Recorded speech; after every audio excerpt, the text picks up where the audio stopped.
I just got a question about aquifers. If there's an aquifer that runs under this church and through the back empty space there, how will that affect the installation of this heat pump? And what will happen if it springs a leak? What will happen to that aquifer? But you're the engineer. Peter said Karen wants us to stand up before answering questions. I said, do you always listen to Karen? She said, yes. So I'm not an engineer. Peter can add to this, but if there's an aquifer there, fantastic. And the reason is because heat moves better if it's water that's surrounding the pipe. And at Aki Energy, our trainer always tells our students, and there are 15 students training this past week and this next week in Selkirk from Pegasus First Nation and Sioux Valley, Dakota Nation, and I was there for the first day, and he was explaining about heat transfer. And he said, if you're buck naked and you got two choices, it's cold out, you either jump in the water or in a sand pit, which one are you going to choose? And everybody said, I'll jump in the sand pit. And the reason is if you jump in the water, the heat leaves your body much quicker. So if there's an aquifer there, I have no idea if there is, your system is going to be much more efficient, and that's great. Now you're asking though an environmental question. So first of all, it is very, very, if you have well-trained, knowledgeable heat loop installers, it will not leak ever. For 100 years, the loop is in the ground. And if in the very, very unlikely event that there is a leak, the fluid in the pipe is biodegradable. It's actually not a toxic substance. And there's far more, windshield washer fluid dumped in this neighborhood on a day like today, than we imagine. It's a similar kind of fluid. But having said all that, I don't even think there's an aquifer here, is there? You have to stand up. Thanks, Karen. I think you're referring to generally wet ground around here. And I guess there are, it doesn't really matter. The presence of an aquifer or wet ground doesn't really affect the installation very much. I don't know if you've seen geothermal installations, but this is not a trenched installation. It's proposed that there'll be horizontal drilling, which hydro and telephone company all use now. So basically there's a relatively small hole cut, a small trench, very short, and the drill works from there. So there's almost no ground disturbance. And so the issue of wet ground and all of the hassle that creates will not be a factor. And pushing a drill through wet ground, it comes with its own support mechanism in the drilling fluids. So it's not a factor. Also, if I recall, the plan that was submitted is that over by the hill in the parking lot, that's where the initial, like the short little trench would go over there. So literally could be on a weekday when literally we have kids in the parking lot from the high school parked, the truck would be over there, put it down and go underneath the parking lot. So most of the loop will be under the parking lot where and it'll be like 12 feet down. So it's 30. Secondary plan. Well, it's not so much truth. It's close to what's happening. The pipes are going to be underground, and they're going to be, as you kind of said, 15 to 25 feet deep. It goes in a curve like that, and it'll go from over there to over there, more or less, as you said. So it will be going under the parking lot and under the grass at the back, but we won't be digging up either of those. And then it comes up near the church where then we connect it into the pump inside the church.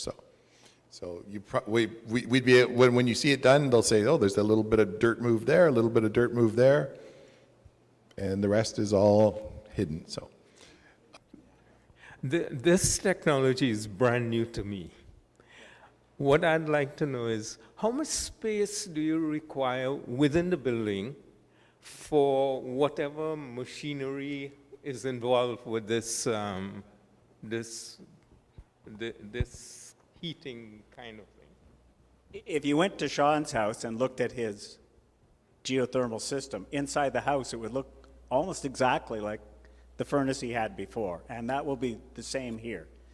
All that comes into the building is a couple of pipes, and those pipes go into the furnace, but it's a geothermal, it's a heat pump, which involves compressors and fans, just like our current systems, and they're about the same size. They're very much the same size. So the footprint is the same, and it'll be down in the crawl space, the same as it is now. Well, oh, there we are, yes.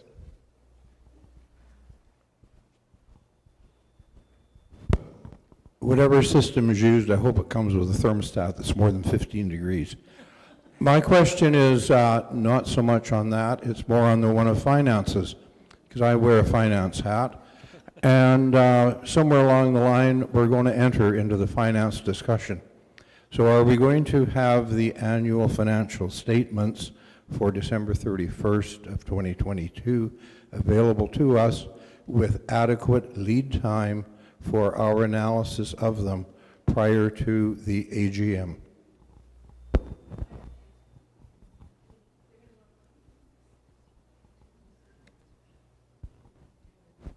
I could just say they're going in quick notes on Thursday.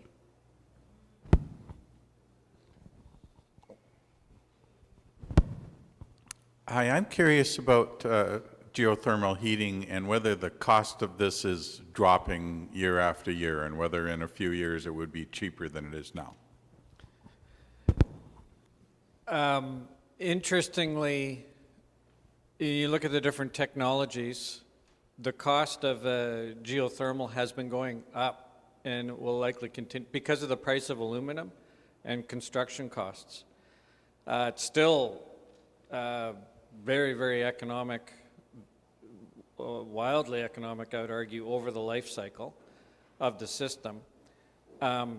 Solar costs are coming down all the time, so I would, now's a good time to make the investment.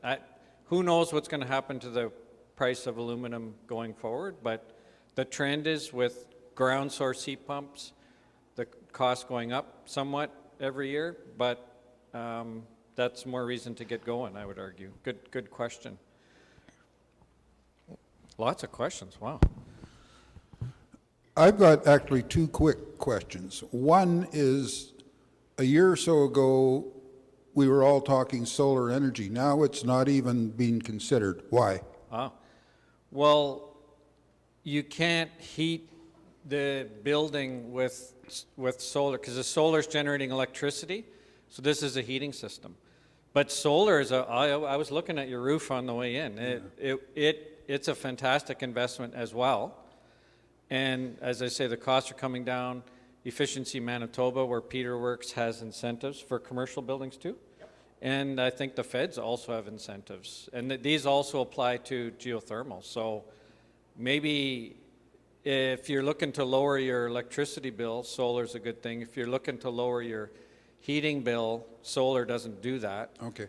But my understanding is this isn't a question of whether you whether you keep going with your natural gas system or not, you have to replace it. Yeah. So the question is, what do we replace it with? And we're talking heating. What are we going to heat and cool the building with? That's not a question for solar. Okay. Another quick question is, I understand that our basement is not insulated. Should that be insulated as part of this if we're going to be saving our heating bills? Thank you. I think that's part of an excellent question. Technically, we have a crawl space and very little exposed basement wall. This building was well designed originally, and that doesn't mean we couldn't do things to upgrade the efficiency, but it's already doing pretty well. And looking at the comparative investment in making this use even less versus going to, by our example, a heat pump, which reduces the price. It looks like a good investment to go with the heat pump, but that's an excellent question. And we have windows and other things that will need attention.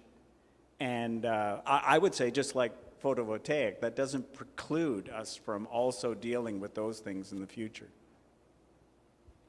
So this heat pump system is so efficient. Who is asking the question? Archie. Okay. It's so efficient. There's this thing called a coefficient of performance, COPs. So your current natural gas system, for every unit of energy in, you get about a half a unit of energy out. It's very inefficient. If you were to go with electricity, it's sort of 1-to-1. It's very expensive to heat just with straight electricity. With this system, you're probably looking at 1 unit in and 3 units out, maybe even more. So Peter's not going to like this so much, but why would you insulate the crawl space? Like, it's that efficient. I mean, you could, but the payback isn't going to be there in the same way, because it's free energy. It's out in your yard, and it's a very efficient way of moving that heat from below the frost line and bringing it right into the building. Now, when you do replace your windows, yeah, you'll save some energy when you do that, but there'll be other reasons why you replace your windows, and it'll be because they're nearing the end of their useful life as well. But the system is efficient, very, very efficient. I was going to say that after the meeting, when the congregations made a decision, one of the ideas is looking at a capital campaign, of course, to pay for it all. This will be the next step. And part of that also is looking at, is there other projects such as the windows or the floor that might need to be added on? Do we have any examples yet of facilities of this size that have used the geothermal process? Standing by Credit Union on Ladge. Thank you. That's Oh, sorry. Standing by Credit Union on Ladge is all solar for a decade or more. Sorry, geothermal for a decade. Fort White has, no, sorry, not Fort White. Whatever that thing, the Forks, sorry. The Forks has geothermal. There are several churches that have geothermal across the province. The Manitoba Hydro head office has geothermal. Jesse Soto, and that's 20 years ago. There are a lot of examples of large facilities with geothermal, for sure. Yeah, literally dozens, but other places I'm aware of, Shindico buildings, it's Waverly-ish. There's residential, multi-unit residential complexes throughout the city. It's a very mainstream technology. Here's the issue with it, and the only one really, is that it costs more upfront than alternatives, but it's cheaper to operate going forward, plus the environmental benefits. But it's a very mainstream technology. Oh, actually, sorry, she's next. Okay, good question. Would there be any benefit to the larger community around us if we went geothermal? I don't, would there be any benefit? As in, could you invite them to participate in the same loop? It would make things a lot more complicated. You'd have to hire a bunch of lawyers. Because it's crossing property lines. Yeah. I mean, it's technically possible, but I don't think it would be fun. And just a quick comment, too, back to the solar thing. I thought of something else. So you're making a decision of what to replace your natural gas system with. With solar, you already have electricity. You don't have to replace it. So that would be more of probably an economic and environmental discussion. But I think you'll find you start digging into solar, it's going to be economic compared to pulling electricity off of the grid. So we pay almost 10 cents a kilowatt hour now for electricity, and solar, rooftop solar, is already in and around that. But it's a different question. And then I do want to just quickly, you were going to ask a question about payback. Yeah. So I'm going to make the case that when this building was built, no one asked about payback. When we bought our house, when we bought our car, nobody talked about payback. But if you want to talk about the difference between natural gas and ground source heat pumps, the price of natural gas, just based on carbon tax alone, is going to go up 35% in the next 10 years. And so that's a consideration. There are other factors which are going to cause, like the limitation of fracking, for example, which is going to limit the amount of natural gas. There's lots of jurisdictions that are using natural gas for generating electricity now so they can get off of coal. That's going to put pressure on natural gas. So if you look at natural gas price projections compared to what you can do with the ground source heat pump, I think you'll find that this is a very good thing. You also have to consider, however, and I really hope you heard me on this earlier, this building will feel different. It will feel clean and whole, and you're honoring the relationships around as well, in addition to what isn't a difficult decision to make when it comes to economics. One other thing when it comes to payback is that for rentals, because we have a nice warm building in the wintertime, but we also have a very warm building in the summer. Right. So when people want to have a wedding here in the hall and there's no air conditioning there, yeah, good. that is not a positive, and especially with the hotter and hotter summers. So that's why the air conditioning has always been tacked on to all these estimates, because looking forward, if we want to have a usable space in hotter and hotter summers, and then that's a benefit for the community, the kids who use the choir area here, from the school, as various other people who use the building all the time. So there is a lot of community payback to having an accessible, just like we made the building accessible, made the washrooms more accessible, this actually, I would say, is another level of accessibility for the community. Hi, my question has to do again with it being new technology and relatively little history. So, is there a time life to the equipment that's being put in, and can we expect to have to upgrade at some point?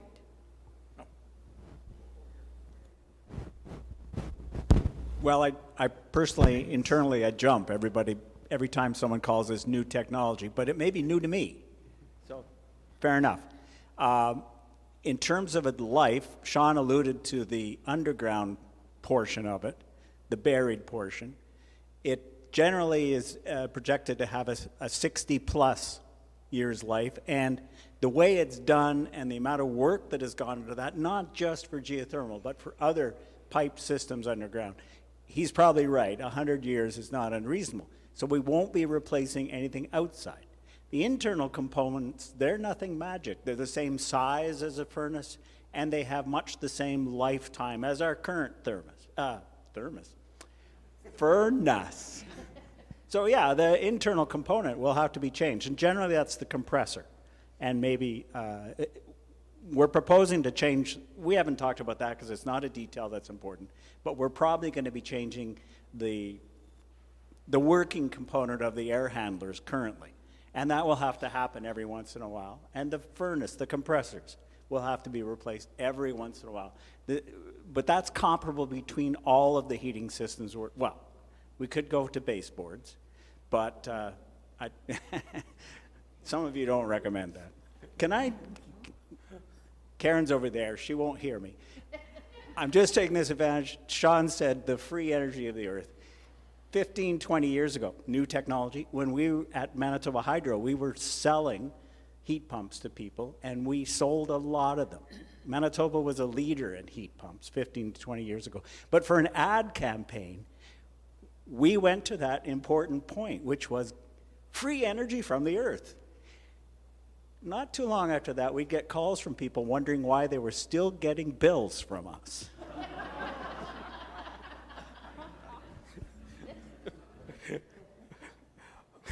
I'm glad you said that. We have to feed this machine every month with a gas bill. What is there an equivalent monthly expenditure to maintaining a heat pump unit?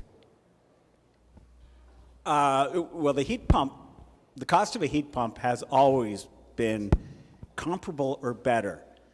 Natural gas used to be super cheap. It's no longer super cheap. So actually, our monthly cost will go down on a heat pump, even though we're paying with more expensive electricity. A heat pump uses so much less that we gain.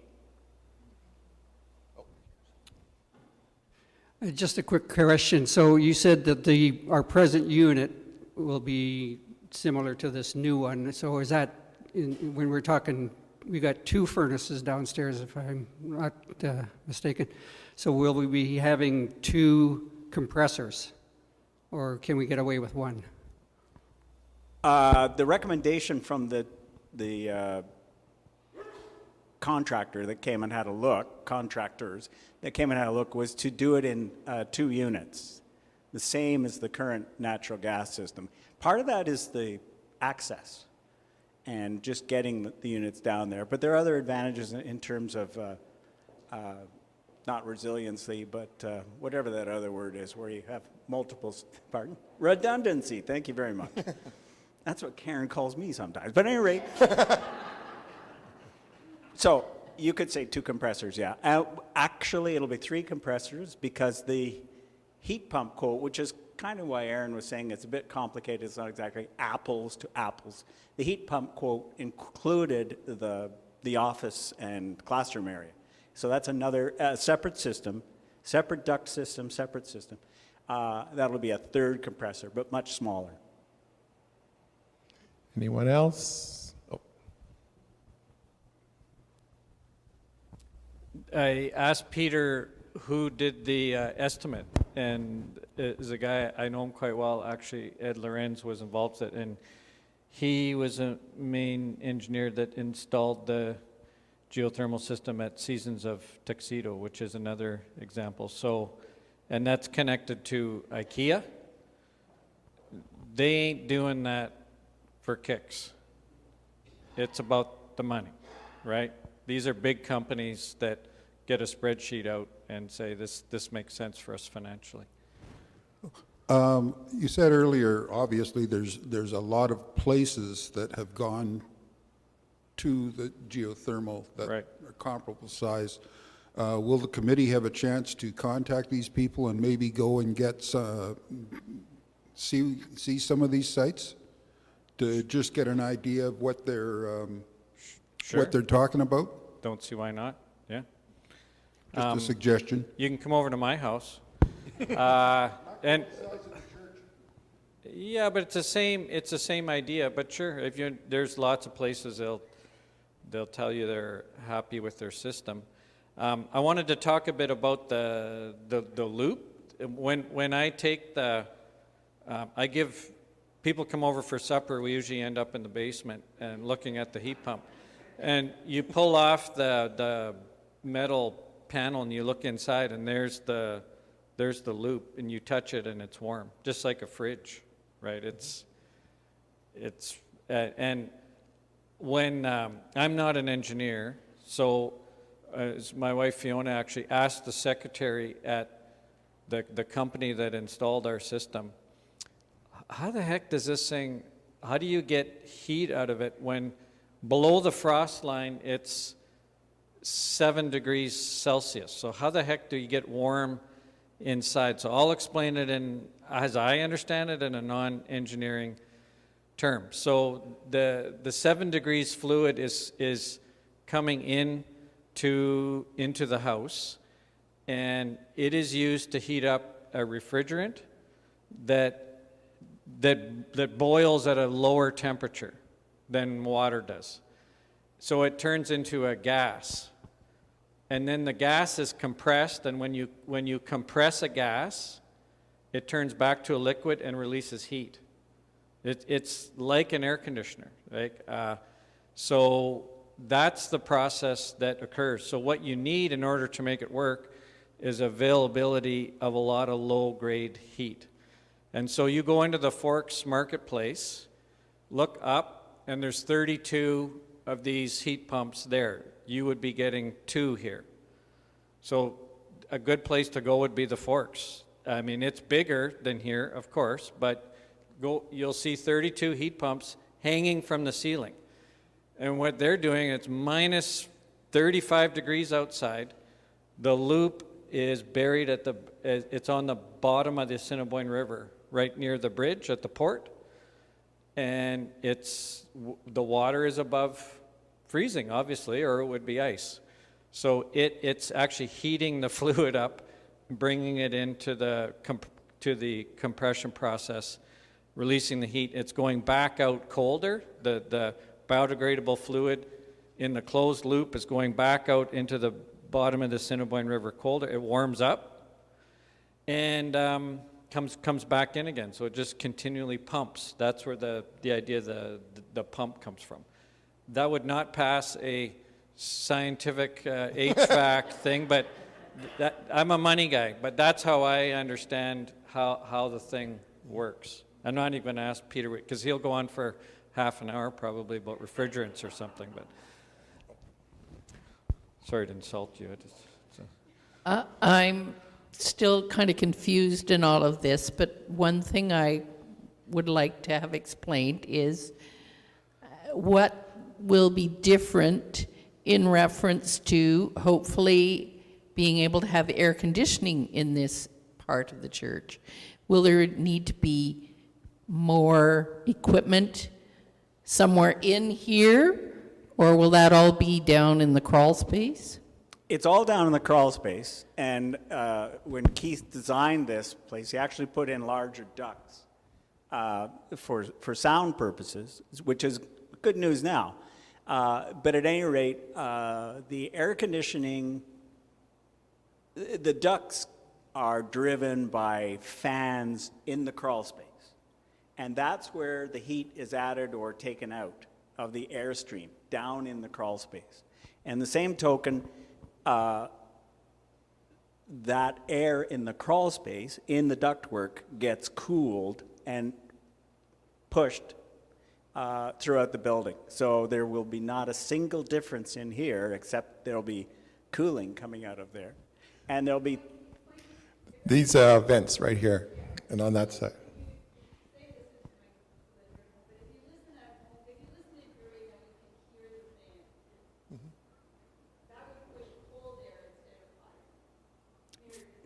For those of you not present, we can hear a fan noise, and that is, that's going to get me going on another story, but I'll shut up.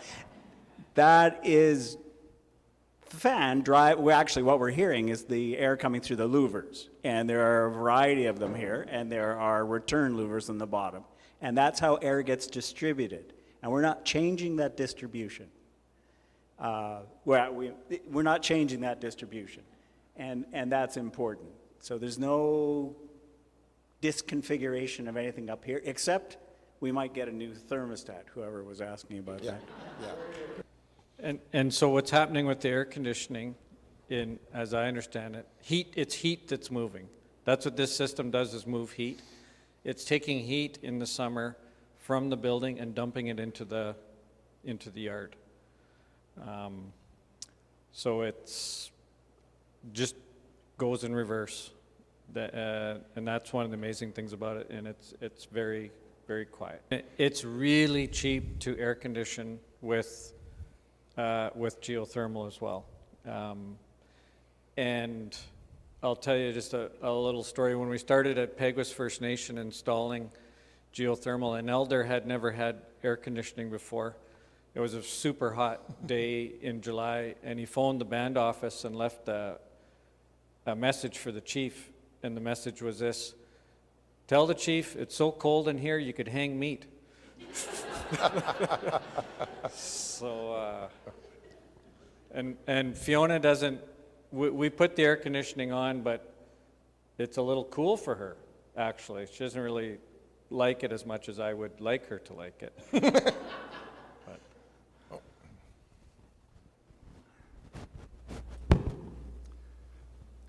understand that thermal heat, these systems there are more suited for new builds, and in old sort of buildings, it's kind of tricky to install. So initial cost that we're looking at, what would be the additional in a building this size? We're fortunate here in the kind of system we have, being a forced air with a centralized mechanical plant down in the crawl space. So all we need to bring into here, as opposed to many buildings have much more complicated systems, that in terms of converting to geothermal, we just need to bring those two pipes into the mechanical room. And the actual cost of that is relatively small, but I can't tell you exactly what it is. But we're talking, this work requires removing the existing system, bringing in the new equipment, installing the new equipment. We're also looking at installing an HRV, but that's neither here nor there. And those are all, the equipment and the labor to do all of that is much more substantial than simply pushing a couple of, literally, pipes into the crawl space. And how about the ducts? Pardon me? The existing ducts, would we be able to use those, or do they have to be Oh, sealed? yeah, no, absolutely. So all we're doing is taking this gas furnace out and putting a geothermal furnace in. And the geothermal gets its heat or cool energy from those two pipes that come into it. But otherwise, it's just a box, just like the existing box. Okay, thank you. And the existing fans and ductwork is all continuing to be used. Yeah, so two pipes, relatively warmer coming in the winter and relatively cooler going out in the summer. But I did want to make a comment about the new installs and the old installs. The key is to install ground source heat pumps when you're making the decision to replace your existing equipment. If you had a new natural gas system, I wouldn't be here having this conversation with you. Just leave it and ride the thing out. But that's not your situation. So the key is you're going to be replacing, you're going to be spending a lot of money. What is the best decision to make given that's your circumstance? When Fiona and I bought our house 11 years ago, I was pretty excited to see that it had a really old, big, inefficient natural gas furnace because I could get my geothermal system out of it. The kids were interested in the basement because they could play hockey down there. But And how about the pre-maintenance program for these systems? You have to do that every year? it's pretty important to make sure the filters are clean because there's more air moving through than with a natural gas system. The fan will be on more often because the heat, it's not coming out as hot as with a natural gas furnace. So you need to clean or switch out your filters 3 or 4 times a year. That's the most important thing. That's the only thing I've done. I'm back to the funding part of it, but one of the questions I think that I hope you can answer is when you've talked about the 2 grants, for $60,000, which in my opinion brings the 2 furnace options pretty close to each other, close enough anyway. Is it, does that money come in first, after the whole project is finished, or what do we have to fund of that $60,000 difference that I'm looking at? Excellent question, and the funding comes in at the completion of the work. So, well, I can leave it with you who are knowledgeable of that kind of thing to think that through. The 2 sources of funding, for those of you who are asking, is the United Church of Canada has a national program, and Efficiency Manitoba has an incentive for ground source heat pumps. Well, for all heat pumps now, but and so those are pretty solid suppliers, but they like to see the job completed. They won't even give progress payment. Right here. I wonder if we've explored, are there other potential philanthropic organizations that are funding green energy that might be willing to participate in the project? Like the Winnipeg Foundation, the Tim Sale Foundation. Yeah, well, I guess that's in the fundraising area, but we haven't explored the general. You're going to regret you even asked that question. Yeah, I know. So probably there's money out there. You could go and chase it. And that's one reason why someone came up with the slogan, we're not going to bake sale our way out of this, because that's the one thing we realize, that this is a big capital project. It's about the future of the church. It's a big thing. But we know a few people who know a few people. There's money out there. People are willing to give, especially for green incentives. That's why the United Church of Canada has the Green Fund, because they want all churches to be green by 2050. So yeah, that's why we're really I'm normally not the optimist. I pretend to be one, but I'm actually not. But that's why, with so much out there, that this is the future. This is the trend, and there is money out there, and we have to look out there to see what we can do, and so we can build for the future. Because this will be, in 30 years, everyone will say, "Oh, of course I've got geothermal. Of course, it's all no carbon." That'll our grandkids will just say, "Oh yeah, of course." Don't mean they used to. I have a couple quick comments. First of all, it's illegal in a lot of countries to replace your fossil fuel equipment with more fossil fuel equipment, and it'll come here. It won't be long. And I would also, on the incentive piece, think of it this way: is that right now you're subsidizing the natural gas industry in Alberta about $50,000. Well, it would be about $50,000 over 10 years, something like that. So that's a fair amount of money, and you want to access that, right? You can create your own incentives as well. I'd like to know sort of a time frame that we would be looking at. So say we decided at our annual meeting that we want to go ahead with this option of the geothermal heating.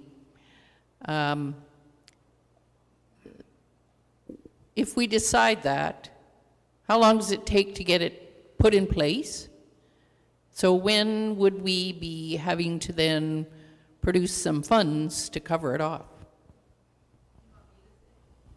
Sure. Oh.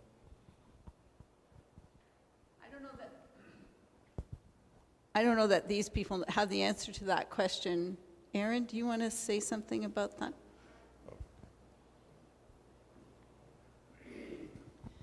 Yeah, from what we were told by the engineers and such, it's a relatively quick process to actually put the things in the ground. It's like 6 weeks. It's fast. Yeah, start to finish. Yeah, it's pretty quick, but it has to be done during spring or summer. So it cannot be done, you can't dig in there when it's frozen. So there are windows for when this can happen and when it can't. So because of our annual meeting and where it is, we were kind of excited to hear that it could be quick. However, we'd have to have a lot of money in a really short amount of time to be able to get that system in the ground in 2023. So depends on how big your checks are, put it that way. I was thinking the as to same how thing. fast that could happen. So my more logical side of my brain was saying 2024 for actual installation. And the guys that were here were talking about it being, like a 4 to 6 week kind of situation that could happen between May and June.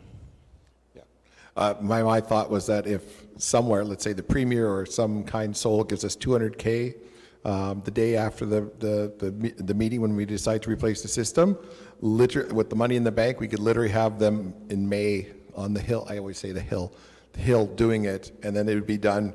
And it would be about a week of loudness, them ripping apart the old furnace and putting in the heat pump. The rest of the building would be fine. You just see a lot of people going up and down the stairs and moving scrap metal out to the back. But that requires $200K. to suddenly appear. So that's why we're prepared that this may be not a 2023 start, because we have to get a campaign going. And we have to make sure, the reason we have to wait for the congregational meeting is that people have to be comfortable with whatever decision that we're asking the congregation to do. So we didn't want to start anything without people being really on board. And that's why there was, like, the board has been learning about this for over a year now.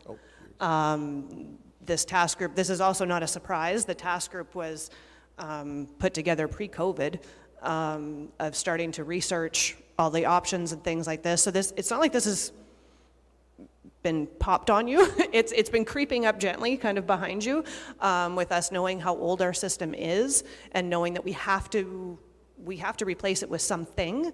It's just, what are we going to replace it with? Because the other option, the one option that I'm not willing to consider, is we just turn out the lights, lock the door. That's why there was a little bit of planning and information to you in February, more information today, and then come be in person on April 16th so that you can make your thoughts known. You have 3 more weeks to do some more research on this. Question from Deanne, and then we'll stop for today. This is not a question, it's just a comment. First, I'd like to thank you for giving us this opportunity to ask questions today.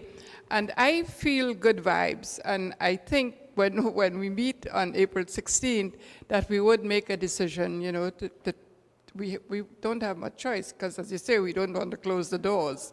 So I would like to say that with all the work the board has done already, I would like you to encourage you to be proactive and to have a plan in place so that April 17th, we start talking about raising the funds.